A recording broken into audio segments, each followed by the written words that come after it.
আমরা ওয়াজ নসিহত বা ভালো কথা শুনলেই এটাকে ধরে নিই যে এটা ওর জন্য, মানে প্রত্যেকটা ওয়াজই যে আমার জন্য হইতে পারে, প্রত্যেকটা নসিহতের যে প্রাইম অডিয়েন্স আমি হইতে পারি, এইটা আমাদের মাথায় কেন যেন আসে না। আমরা কোনো ভালো নসিহত শুনলে আমরা ভাবি এটা আসলে সমাজে দরকার, ওর দরকার, আমার ভাইয়ের দরকার, কিন্তু এটা যে আমার দরকার, প্রতিটা নাসিহাতের প্রথম অডিয়েন্স হওয়া দরকার কে?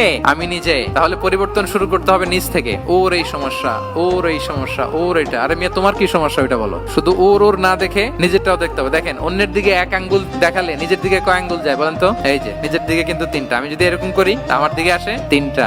এজন্য নিজ থেকে, নিজের ফ্যামিলি থেকে আমরা সংস্কার শুরু করব। ওমরে ফারুক রাদিয়াল্লাহু তাআলা আনহু যখন ফ্যামিলি মিটিং এ বসতেন, উনি ওনার সন্তানদেরকে বলতেন, শোনো, তোমরা খলিফাতুল মুসলিমিন, আমিরুল মুমিনিনের সন্তান। তোমাদের কোনো বাজে কাজ যদি সমাজে আসে, তোমাদের কোনো অন্যায় যদি আমার কানে আসে, অন্যের জন্য যা শাস্তি তোমাদের জন্য হবে ডবল শাস্তি। ওমরে ফারুক সন্তানদেরকে বলতেন, হদ কায়েম করা লাগে এমন অন্যায় যদি করো, একটা হচ্ছে আল্লাহর দেয়া হদ, আর একটা হবে আমি উমরের দেয়া হদ।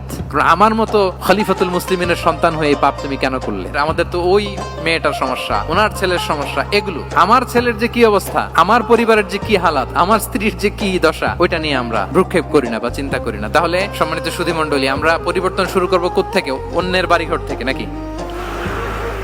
হ্যাঁ, কোত্থেকে? নিজ থেকে। আল্লাহ তাআলা আমাদেরকে তৌফিক দান করুক।